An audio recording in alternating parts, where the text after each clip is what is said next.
Fire Prevention Week commemorates the Great Chicago Fire, which burned in the city of Chicago from October 8th to the 10th in 1871. On the 40th anniversary in 1911, the Fire Marshals Association of North America sponsored the first Fire Prevention Day. In May 1919, at the National Fire Protection Agency's 23rd annual meeting, they passed a resolution urging governments in the United States and Canada to support the campaign for a common Fire Prevention Day. This was expanded to Fire Prevention Week in 1922. In 1920, President Woodrow Wilson issued the first National Fire Prevention Day proclamation. President Calvin Coolidge issued the first National Fire Prevention Week for October 4th to the 10th in 1925.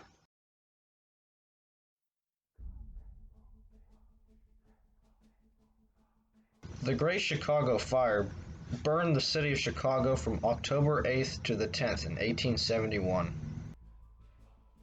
The fire is claimed to have started about 9:00 p.m. on October 8th in or around a small barn belonging to the O'Leary family that bordered the alley behind 137 DeKoven Street.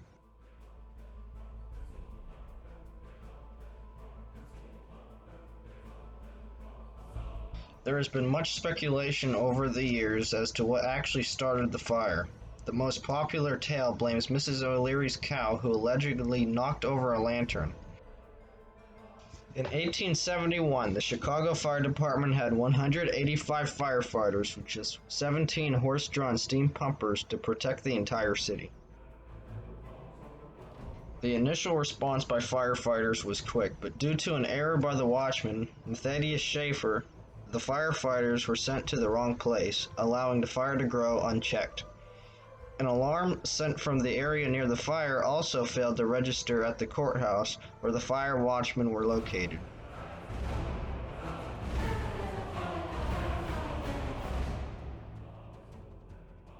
When the firefighters finally arrived at DeKoven Street, the fire had grown and spread to neighboring buildings and was moving towards the central business district. Firefighters hoped the South Branch of the Chicago River, an area had previously burnt thoroughly, would act as a natural firebreak. The fire spread was aided by the city's use of wood as the predominant building material in a style called balloon frame. More than 2/3 of the structures in Chicago were made entirely out of wood, with most of the houses and buildings being topped with highly flammable tar or shingles roof. All of the city's sidewalks and some roads were made of wood, compounding this problem. Chicago received only 1 inch of rain from July to October 9th, causing severe drought conditions before the fire, while strong southwest winds helped carry the flying embers towards the heart of the city. As the fire grew, the southwest wind intensified and became superheated, causing structures to catch fire from the heat and from burning debris blown by the wind.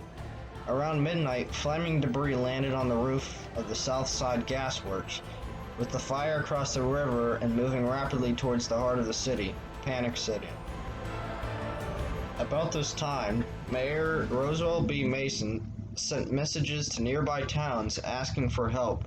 When the courthouse caught fire, he ordered the buildings evacuated and the prisoners jailed in the basement released. At 2:30 a.m. on October 9th, the cupola of the courthouse collapsed, sending the great bell crashing down.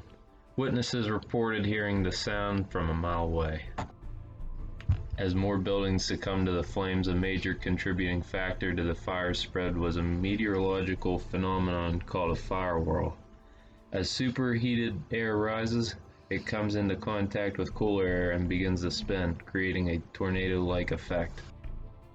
These fire whirls are likely what drove flaming debris so high and so far. Such debris was blown across the main branch of the Chicago River to a railroad car carrying kerosene. The fire had jumped the river a second time and was now raging across the city's north side. Despite the fire spreading and growing rapidly, the city's firefighters continued to battle the blaze. A short time after the fire jumped the river, a burning piece of timber lodged in the roof of the city's waterworks. Within minutes, the interior of the building was engulfed in flames and the building was destroyed. With it, the city's main water mains went dry and was helpless. Finally, late into the evening of October 9th, it started to rain, and the fire had started to burn itself out. The fire had spread to the sparsely populated areas of the north side, having already consumed the densely populated areas thoroughly.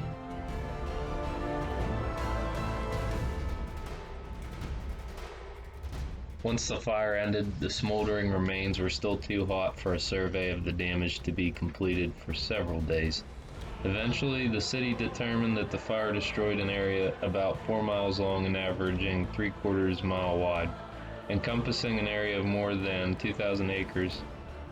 Destroyed were more than 73 miles of road, 120 miles of sidewalk, 2,000 lamp posts, 17,500 buildings, and $222 million in property, which was about a third of the city's valuation in 1871. Of the approximately 324,000 inhabitants of Chicago in 1871, 90,000 Chicago residents, 1 in 3 residents, were left homeless. 120 bodies were recovered, but the death toll may have been as high as 300. The county coroner speculated that an accurate count was impossible, as some victims may have drowned or had been incinerated, leaving no remains. On October 11, 1871, General Philip H. Sheridan came quickly to the aid of the city and was placed in charge by a proclamation. The preservation of the good order and peace of the city is hereby entrusted to Lieutenant General P.H. Sheridan, U.S. Army. To protect the city from looting and violence, the city was put under martial law for 2 weeks under General Sheridan's command structure with a mix of regular troops, militia troops, police, and a specialized organized 1st Regiment of Chicago Volunteers. Lieutenant Governor William Bross, and part owner of the Tribune, later recollected his response to the arrival of General Sheridan. Never did deeper emotions of joy overcome me. Thank God, those most dear to me and the city are safe. For 2 weeks, Sheridan's men patrolled the streets, guarded relief warehouses, and enforced other regulations. On October 24th, the troops were relieved of their duties and the volunteers mustered out of service. In the days and weeks following the fire, monetary donations flowed into Chicago from around the country, along with donations of food, clothing, and other goods. These donations came from individuals, cities, and corporations. New York City gave $450,000 along with clothing and provisions. St. Louis gave $300,000, and the Common Council of London gave 1,000 guineas, as well as 7,000 pounds from private donations. Milwaukee, along with other nearby cities, helped by sending firefighting equipment. Trains from all over the country brought in food, clothing, and books. Mayor Mason placed the Chicago Relief and Aid Society in charge of the city relief efforts. Operating from the First Congregational Church, city officials and aldermen began taking steps to preserve order in Chicago. Price gouging was a key concern, and in one ordinance, the city set the price of bread at 8 cents for a 12-ounce loaf. Many people who were left homeless after the incident were never able to get their normal lives back, since all their personal papers and belongings burned in the fire. The city's government improved building codes to stop the rapid spread of fire and rebuilt rapidly to those higher standards. The fire also led to questions about development in the United States.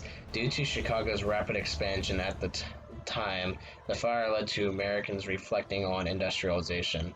On the other hand, others believed that a lesson to be learned from the fire was that cities needed to improve their building techniques. Frederick Law Olmsted observed that poor building practices in Chicago were a problem.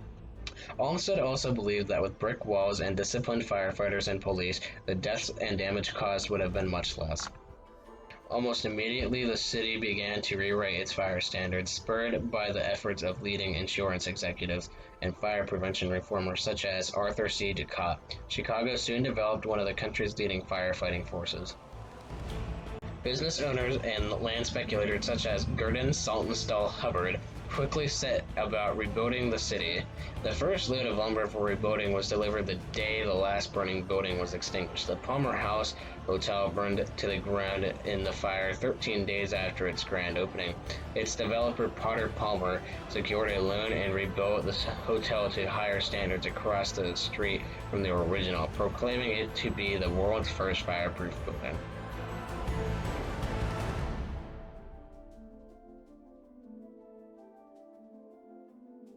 Almost from the moment the fire broke out, various theories about its cause began to circulate. The most popular enduring legend maintains that the fire began in the O'Leary barn as Mrs. O'Leary was milking her cow. The cow kicked over a lantern, or an oil lamp in some versions, setting fire to the barn. The O'Leary family denied this, stating that they were in bed before the fire started, but the stories of the cow began to spread across the city. Catherine O'Leary seemed the perfect scapegoat. She was poor, Irish Catholic immigrant. During the later half of the 19th century, anti-Irish sentiment was strong throughout the United States and in Chicago. As an Irish Catholic, Mrs. O'Leary was a target of both anti-Catholic and anti-Irish sentiment. This story was circulating in Chicago even before the flames had died out, and it was noted in the Chicago Tribune's first post-fire issue. In 1893, the reporter Michael Ahern retracted the cow and lantern story, admitting it was fabricated, but even his confession was unable to put the legend to rest. Although the O'Learys were never officially charged with starting the fire, the story became so ingrained in local lore that Chicago's City Council officially exonerated them and the cow in 1997.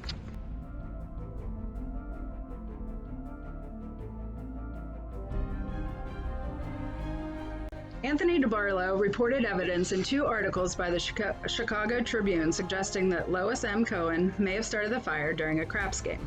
According to Cohen, on the night of the fire, he was gambling in the O'Leary's barn with one of their sons, James Patrick O'Leary, and some other neighborhood boys.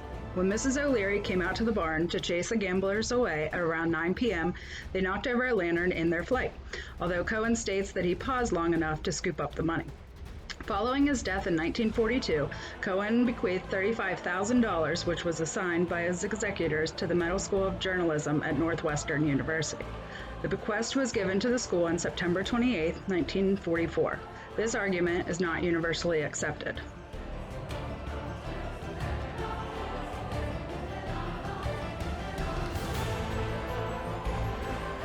Amateur historian Richard Bales has suggested the fire started with Daniel Pegleg Sullivan, who first reported the fire, ignited hay in the barn while trying to steal milk.